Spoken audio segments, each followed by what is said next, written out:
Hello students, हम Indian polity M Laxmikant के six edition को स्टडी कर रहे थे और अपने प्रीवियस लेक्चर्स में हमने 14th चैप्टर को स्टार्ट किया था, सेंटर स्टेट रिलेशंस। स्टूडेंट, अपने इस लेक्चर में हम सेंटर स्टेट फाइनेंशियल रिलेशन से रिलेटेड जितने भी इम्पॉर्टेंट आर्टिकल्स हैं उनका एक क्विक रिव्यू ले लेते हैं। स्टूडेंट, जो सेंटर स्टेट फाइनेंशियल रिलेशंस हैं, इसमें जो आर्टिकल्स हैं वो हमारे कॉन्स्टिट्यूशन के पार्ट 12 में दिए गए हैं। और जब हम सेंटर स्टेट फाइनेंशियल रिलेशंस की बात करते हैं तो उसमें हम देखते हैं कि सेंटर और स्टेट के बीच में जो भी टैक्स का जो डिस्ट्रीब्यूशन होता है वो किस तरीके से होता है, इसको हम सेंटर स्टेट फाइनेंशियल रिलेशंस में स्टडी करते हैं। और स्टूडेंट, जो सेंटर स्टेट फाइनेंशियल रिलेशंस हैं उसमें हम आर्टिकल नंबर 268 से लेकर आर्टिकल नंबर 293 तक जितने भी आर्टिकल्स हैं उन सबको स्टडी करेंगे। तो चलिए आज का लेक्चर स्टार्ट करते हैं। सबसे पहले जो सेंटर और स्टेट फाइनेंशियल रिलेशन से रिलेटेड जो पहला आर्टिकल है वो है आर्टिकल 268। स्टूडेंट, आर्टिकल 268 में बताया गया है, duties levied by the union but collected and appropriated by the states. जो आर्टिकल 268 है उसमें ऐसी ड्यूटीज़ को बताया गया है, ऐसी टैक्सेस के कलेक्शन और उनके कंजम्पशन के बारे में बताया गया है कि जिनका जो इम्पोजिशन है वो यूनियन गवर्नमेंट यानी सेंट्रल के द्वारा किया जाता है। और ऐसी जो ड्यूटीज़ हैं या जो ऐसे जो टैक्स हैं उनका जो कलेक्शन है और उनका जो कंजम्पशन है, जो अप्रोप्रिएशन है, वो स्टेट गवर्नमेंट के द्वारा किया जाता है। तो स्टूडेंट, ऐसे सभी जो भी ड्यूटीज़ हैं, ऐसे सभी जो भी टैक्स हैं उसको हम आर्टिकल 268 के अंडर स्टडी करते हैं। तो स्टूडेंट, जो आर्टिकल 268 है इसमें जो भी ऐसे जो भी क्या है, जो स्टैम्प ड्यूटीज़ हैं, स्टैम्प ड्यूटीज़ जो कि किससे रिलेटेड है, जो भी स्टैम्प ड्यूटीज़ होती है जो कि बिल ऑफ एक्सचेंज से रिलेटेड है, जो किससे रिलेटेड है, जो बिल ऑफ एक्सचेंज से रिलेटेड है। और साथ ही जो क्या है, इंश्योरेंस से रिलेटेड है, जो भी क्या होती है, चेक्स होते हैं, ठीक है, जो भी क्या है, चेक्स हैं, प्रॉमिसरी नोट्स हैं, पॉलिसीज़ ऑफ इंश्योरेंस हैं, और जो ट्रांसफ़र ऑफ शेयर्स हैं। और इससे रिलेटेड जो भी स्टैम्प ड्यूटीज़ जो लगती हैं किस पर, ऐसी स्टैम्प ड्यूटीज़ जो कि बिल ऑफ एक्सचेंज पर लगती हैं, चेक्स पर लगती हैं, प्रॉमिसरी नोट्स में लगती हैं, पॉलिसीज़ ऑफ इंश्योरेंस में लगती हैं, या फिर ट्रांसफ़र ऑफ शेयर्स में लगती हैं। ये सभी स्टैम्प ड्यूटीज़ से रिलेटेड जो भी क्या है, जो टैक्स का जो कंजम्पशन है, जो भी टैक्स का जो इम्पोजिशन है और जो टैक्स का जो एप्रोप्रिएशन है वो हम अंडर आर्टिकल 268 में स्टडी करते हैं। तो स्टूडेंट, इसमें हमने क्या पढ़ा कि जो आर्टिकल 268 है उसमें ऐसे टैक्स को या ऐसी ड्यूटीज़ को रखा जाता है, आर्टिकल 268 के अंदर ऐसी ड्यूटीज़ को रखा जाता है जिनका इम्पोजिशन यूनियन गवर्नमेंट के द्वारा किया जाता है, जिनका इम्पोजिशन क्या है, यूनियन गवर्नमेंट के द्वारा किया जाता है। और इनका जो कलेक्शन है और जो एप्रोप्रिएशन है, जो टैक्स को कलेक्शन करना है और जो उसका जो एप्रोप्रिएशन है मीन्स जो उसका कंजम्पशन है वो किसके द्वारा किया जाता है, वो स्टेट के द्वारा किया जाता है। तो ऐसे जो टैक्स हैं उसमें क्या क्या आती है, ऐसी कौन कौन सी ड्यूटीज़ हैं, वो है स्टैम्प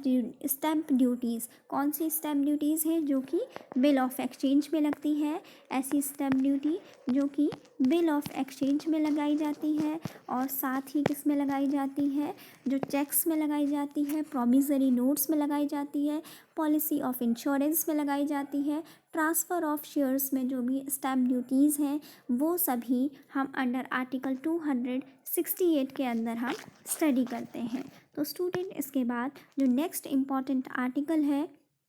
जो कि सेंट्रल स्टेट फाइनेंशियल रिलेशन से रिलेटेड है उसको देखते हैं। तो स्टूडेंट, इसमें नेक्स्ट आर्टिकल है आर्टिकल 268A, जिसको कि अब डिलीट कर दिया गया है, हमारे कॉन्स्टिट्यूशन से रिपील कर दिया गया है। आर्टिकल 268 में क्या कहा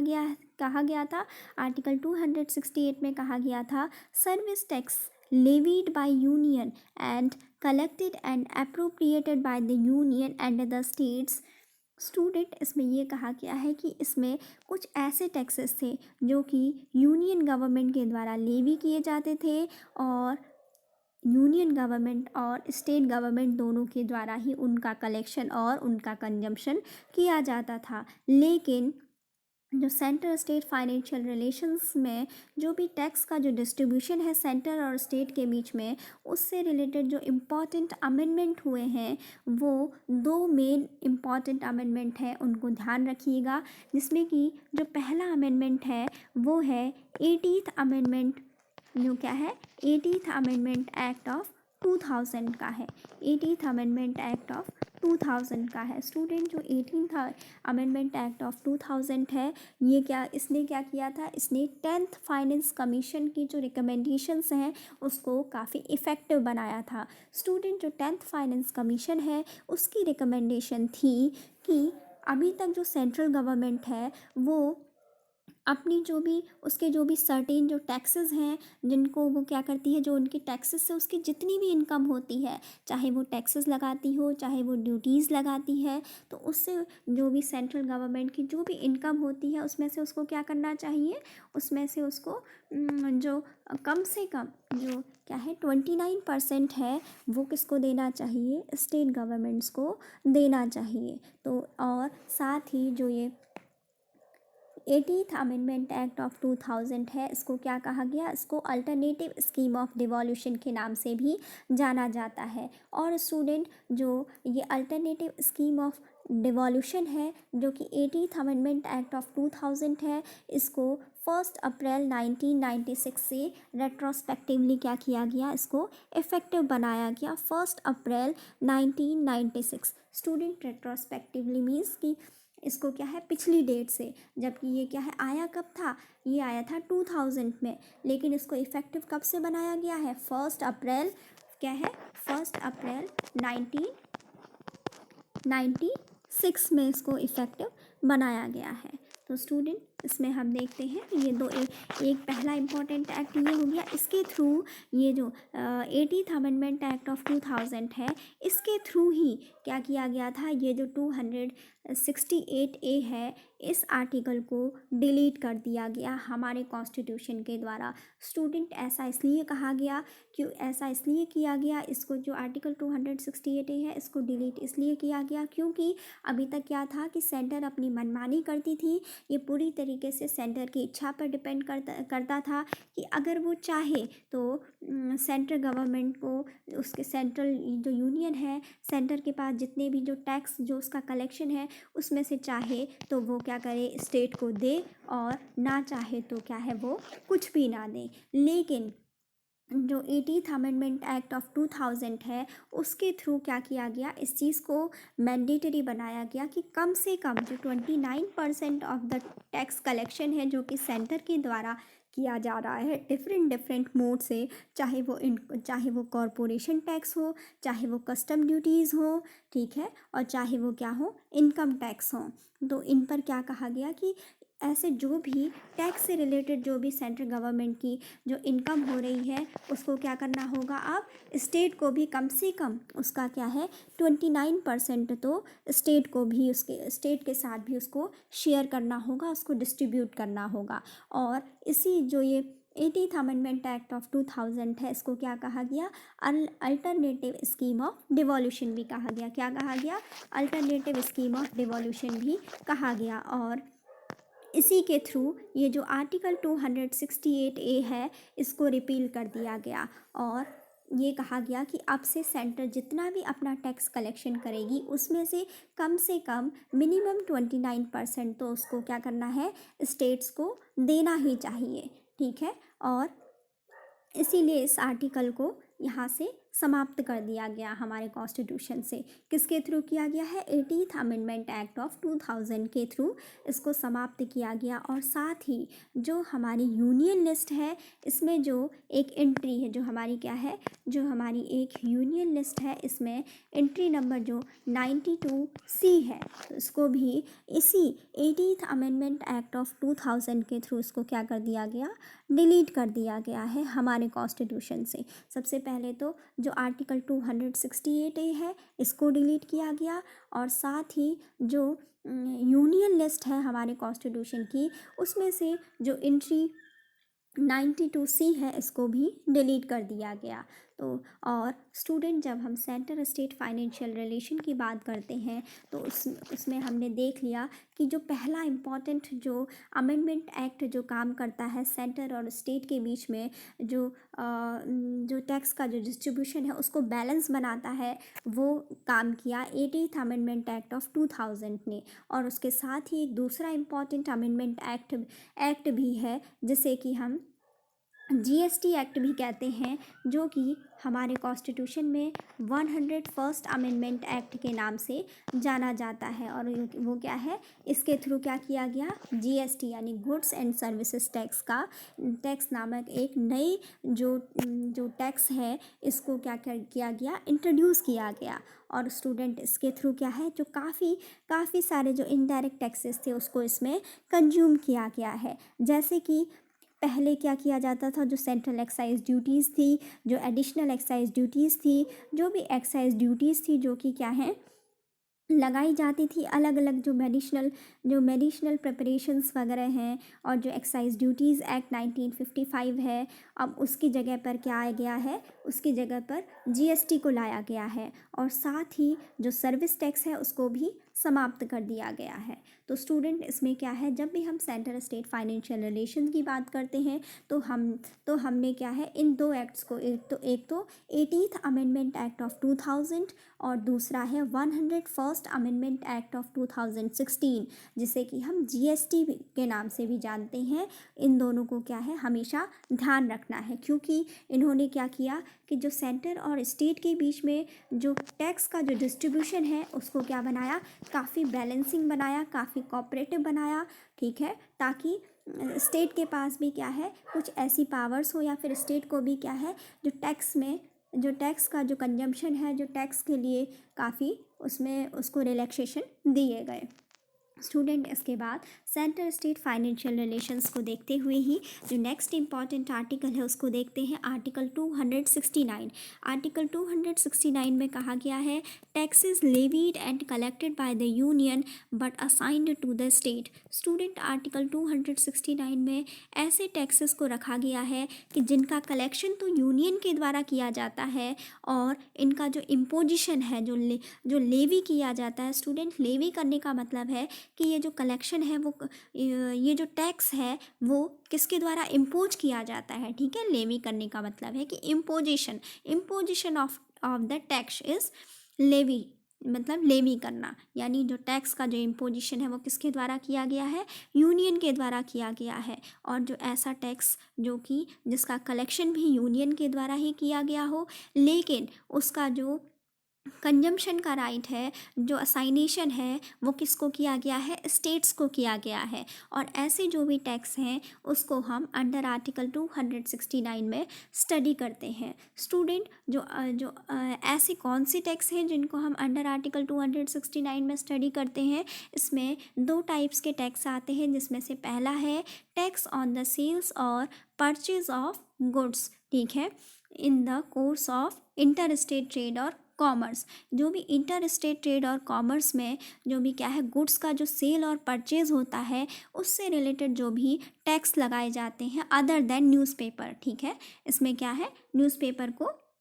छोड़ दिया गया है, न्यूज़पेपर को एक्सेप्शनल माना गया है। और उसके अलावा जितने भी अगर इंटर स्टेट ट्रेड और कॉमर्स में क्या है वो चीज़ इन्वॉल्व है, किसी भी गुड्स की सेल और परचेजिंग हो रही है, तो उससे रिलेटेड जो भी टैक्स है वो अंडर आर्टिकल 269 उसके प्रोविजंस दिए गए हैं। साथ ही स्टूडेंट इसमें जो दूसरी कैटेगरी है उसमें बताया गया है कि taxes on the consignment of goods in the course of inter state trade और कॉमर्स, ठीक है। अगर क्या है गुड्स के कंसाइनमेंट में जो भी टैक्स लगेगा, ठीक है, जो कि किससे रिलेटेड है, इंटर स्टेट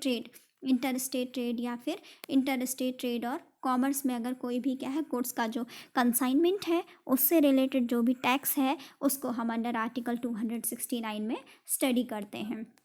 तो स्टूडेंट इसके बाद जो नेक्स्ट हम देखते हैं, नेक्स्ट इम्पॉर्टेंट आर्टिकल है जो कि सेंटर स्टेट फाइनेंशियल रिलेशंस के बारे में बताता है, वो है article number 269 A. Student article number 269 A में कहा गया है कि levy and collection of goods and services tax in the course of inter state trade और कॉमर्स। आर्टिकल 269 ए में कहा गया है कि क्या है, जो जीएसटी के बारे में कहा गया है। जीएसटी कहाँ पर लग रहा है, जो इंटर स्टेट ट्रेड और जो इंटर स्टेट ट्रेड या फिर जो इंटर स्टेट कॉमर्स की जो भी एक्टिविटीज़ हैं उसमें जो भी जीएसटी लग रहा है, उसका जो कलेक्शन है, उसका जो इम्पोजिशन है, उससे रिलेटेड जितने भी प्रोविजंस हैं उसको हम आर्टिकल 269 ए में स्टडी करते हैं। और स्टूडेंट जो आर्टिकल 269 ए है, इसमें जो भी जीएसटी से रिलेटेड जो इंटर स्टेट ट्रेड और कॉमर्स के लिए जो भी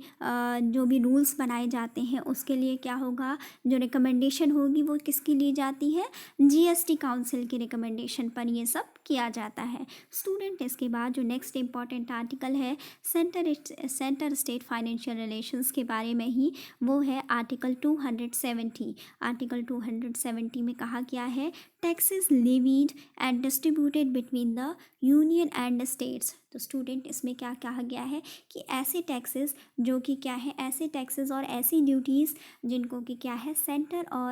जिनको कि सेंटर के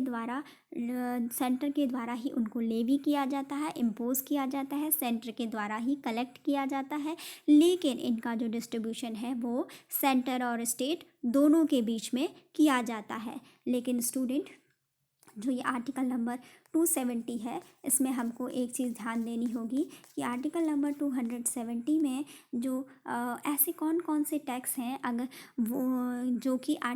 जिनको कि हम अंडर आर्टिकल 270 में स्टडी करेंगे, तो वो सभी टैक्स जो कि अभी तक क्या है, जो हमने उनको छोड़कर, ठीक है, उनको छोड़ना है। जैसे कि हमने क्या पढ़ा अभी, आर्टिकल 268 पढ़ा, article number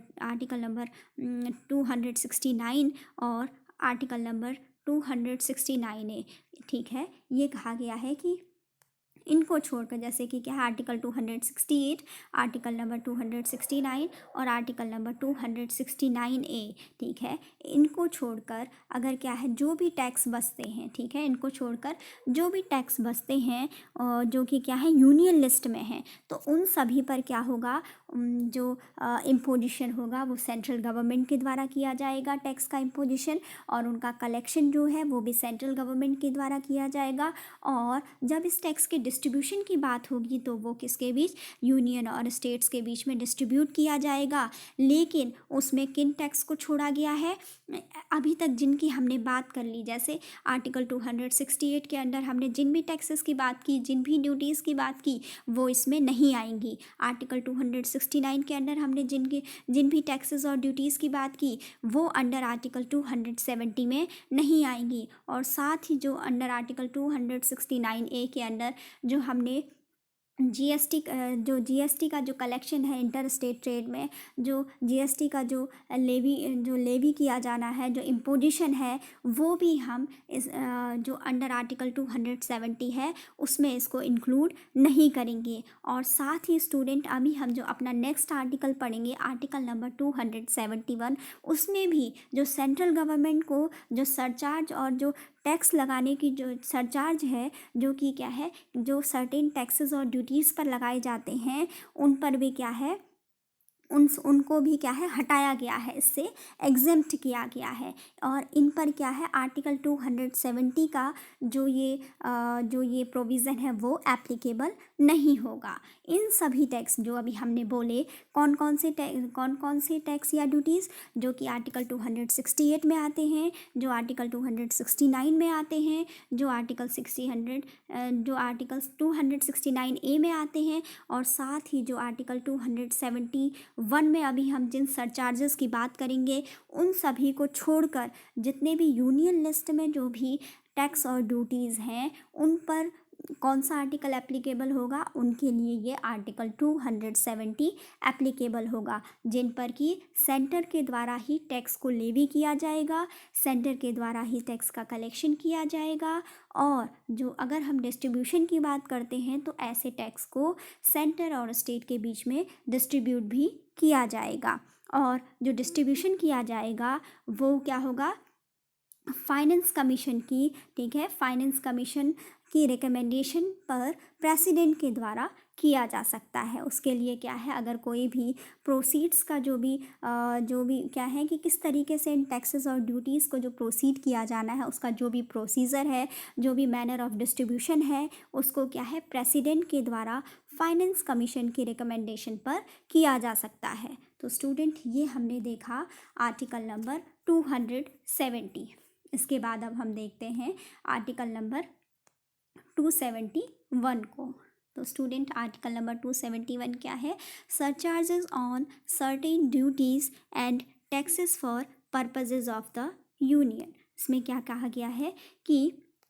surcharges on certain duties and taxes for the purposes of union. इसमें ये इंपॉर्टेंट बात कही गई है कि इसमें क्या कर सकती है, जो पार्लियामेंट है वो क्या कर सकती है, जो आर्टिकल 269 है, क्या है, जो आर्टिकल 269 है और साथ ही जो आर्टिकल 270 है, ठीक है, इनसे रिलेटेड जो इन टैक्स के ऊपर जो टैक्स के ऊपर अगर कोई भी सरचार्ज लगाया जाना है तो वो पार्लियामेंट के द्वारा कभी भी क्या है उसको इम्पोज किया जा सकता है। ऐसा इस आर्टिकल 271 के अंदर ये प्रोविज़न्स दिए गए हैं, ठीक है। और साथ ही क्या है, ये कहा गया है कि ये जो सरचार्ज हैं जिनको कि हम अंडर आर्टिकल 271 के अंदर स्टडी कर रहे हैं, ये कहा गया है कि इनका जो डिस्ट्रीब्यूशन है इस सरचार्ज को केवल और केवल किसके लिए रखा गया है, सेंट्रल गवर्नमेंट के लिए रखा गया है, ठीक है, यूनियन के लिए रखा गया है। इसको क्या है, अभी तक जैसे हम अगर कोई भी अभी तक टैक्स आ रहा था तो उसकी क्या बात कर रहे थे, सेंटर और स्टेट के बीच में डिस्ट्रीब्यूशन की बात कर रहे थे। लेकिन स्टूडेंट इसमें क्या है, अगर सरचार्ज की बात करते हैं तो ये जो आर्टिकल ये क्या है, जो आर्टिकल 269 है और जो आर्टिकल 270 अभी हमने स्टडी किए हैं, और इन पर जो भी टैक्स हैं, इनके अंदर जो भी टैक्स इंक्लूड किए गए हैं, इन पर अगर पार्लियामेंट चाहे तो वो कभी भी क्या कर सकती है, इन टैक्स के ऊपर सरचार्ज लगा सकती है और और जो साथ ही साथ जो उसका जो डिस्ट्रीब्यूशन है वो केवल क्या होगा, यूनियन के पास ही रहेगा। उन टैक्स का जो कंजम्पशन है वो पावर भी किसके पास रहेगी, यूनियन के पास रहेगी। स्टेट के पास क्या है, स्टेट इस चीज़ के लिए कोई भी वो चीज़ नहीं कह सकता कि ये क्या है, हमको भी मिलना चाहिए, ठीक है। इस पर अपना कोई भी क्या है दावा नहीं कर सकता है, क्योंकि ये क्या है पूरी तरीके से जो सेंट्रल गवर्नमेंट है, जो यूनियन है उसके लिए क्या है, एक्सक्लूसिवली उसके लिए ही ये सरचार्जेस क्या हैं, प्रोटेक्टेड हैं। यानी ये जो सरचार्ज का जो भी ये इससे जो भी प्रोसीड्स आएंगी, ठीक है, इन सरचार्जेस से जो भी प्रोसीड्स आएंगी वो किसके लिए जाएगा, सेंट्रल गवर्नमेंट के लिए ही जाएगा। और इन सरचार्ज में से क्या है, कोई भी शेयर हमारे स्टेट गवर्नमेंट्स को नहीं दिया जाएगा। ऐसा किस में कहा गया है, अंडर आर्टिकल 271 में। अगर पार्लियामेंट के द्वारा कुछ ऐसी सर्टेन ड्यूटीज़ हैं जो कि टैक्सेस या और सर्टेन ड्यूटीज़ और टैक्सेस हैं जो कि किस पर लगाई गई हैं, अंडर आर्टिकल 269 और आर्टिकल 270 में लगाई गई हैं, ठीक है। तो उन सरचार्ज पर जो भी शेयर है वो क्या है, केवल यूनियन के पास जाएगा, एक्सक्लूसिवली यूनियन को मिलेगा। स्टेट को कोई भी शेयर सरचार्ज में से नहीं दिया जाएगा। ये क्या है, एक इम्पॉर्टेंट पॉइंट है, इसको ध्यान रखिएगा स्टूडेंट। इसके बाद अगर हम नेक्स्ट आर्टिकल देखते हैं सेंटर स्टेट फाइनेंशियल रिलेशन से रिलेटेड, तो इसमें जो नेक्स्ट आर्टिकल है आर्टिकल 272, उसको क्या कर दिया गया है, रिपील कर दिया गया है। सेंट्रल गवर्नमेंट के द्वारा क्या है, हमारी पार्लियामेंट के द्वारा अब इसको रिपील कर दिया गया है स्टूडेंट। इसमें क्या कहा गया था, taxes which are levied and collected by the union and may be distributed between the union and the states। Student इसमें भी यही कहा गया था कि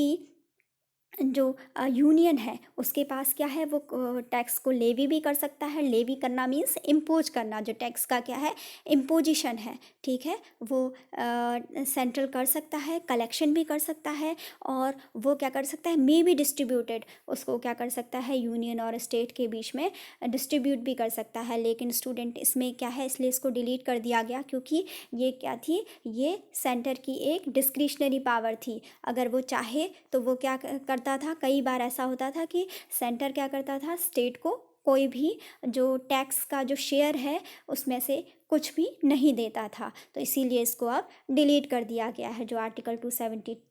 272 है उसको हमारे कॉन्स्टिट्यूशन से रिपील कर दिया गया है स्टूडेंट। इसके बाद जो नेक्स्ट इम्पॉर्टेंट आर्टिकल है,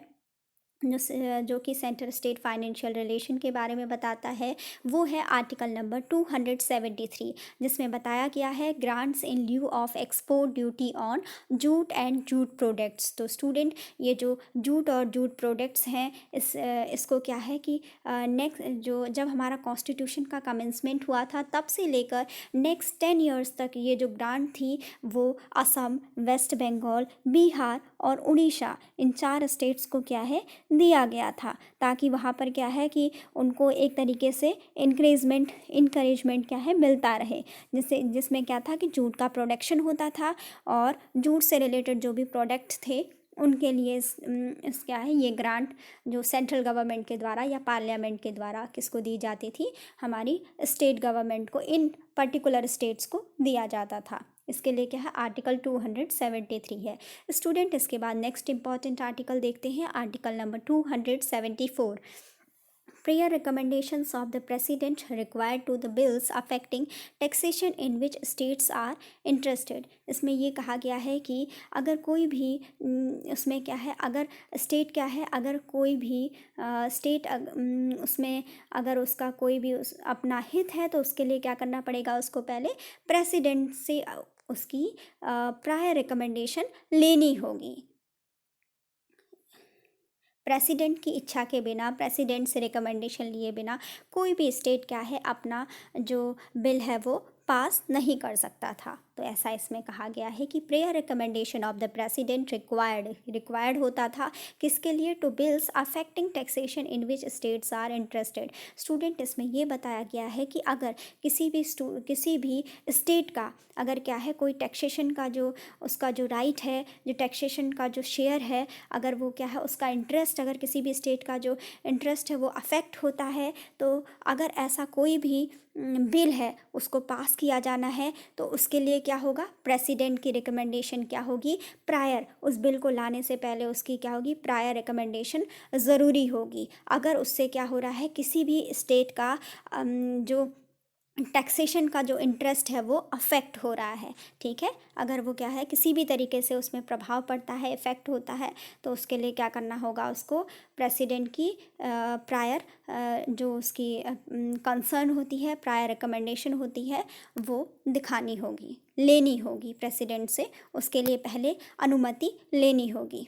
क्योंकि उससे क्या हो रहा है, किसी भी अगर कोई स्टेट है तो उसका क्या है, टैक्सेशन की जो उसका जो इंटरेस्ट है, जो उसको शेयर मिल रहा था, वो अगर अफेक्ट होता है, और अफेक्ट मीन्स प्रभावित होता है किसी भी तरीके से, अगर ऐसा बिल पास किया जा रहा है पार्लियामेंट के द्वारा, तो पहले उसको क्या करना होगा, प्रेसिडेंट को दिखाना होगा, प्रेसिडेंट पर उसकी पूर्व अनुमति, पूर्व रिकमेंडेशन उसका लेना होगा। स्टूडेंट इसके बाद नेक्स्ट इम्पॉर्टेंट देखते हैं। तो ये जो भी हैं, इसमें नेक्स्ट इम्पॉर्टेंट आर्टिकल है article 275, grants from the union to certain states. Student इसमें जो ग्रांट्स है, इसमें हम बात करते हैं जो ग्रांट्स होती हैं, जनरल ग्रांट्स और स्पेसिफिक ग्रांट्स की। और जो आर्टिकल 275 है, इसमें स्टैट्यूटरी ग्रांट्स आती हैं। स्टैट्यूटरी ग्रांट्स में हम जनरल और स्पेसिफिक दो टाइप्स की ग्रांट्स की बात करते हैं। जो जनरल ग्रांट्स होती है, इसमें क्या है कि स्टेट सेंट्रल गवर्नमेंट या जो हमारी पार्लियामेंट है वो क्या कर सकती है, स्टेट को फाइनेंशियल असिस्टेंस प्रोवाइड कराने के लिए किसी भी स्टेट की ज़रूरत के मुताबिक उसको फाइनेंशियल असिस्टेंस हमारी पार्लियामेंट के द्वारा प्रोवाइड कराया जा सकता है। तो इसको हम स्टडी करते हैं अंडर आर्टिकल 275 में। तो स्टूडेंट अभी का लेक्चर यहीं पे रखते हैं, उसके बाद जो आगे के जो आर्टिकल्स हैं उसको हम अपने नेक्स्ट लेक्चर में कंटिन्यू करेंगे। आई होप स्टूडेंट आपको यहाँ तक समझ में आया हो। Thanks for watching.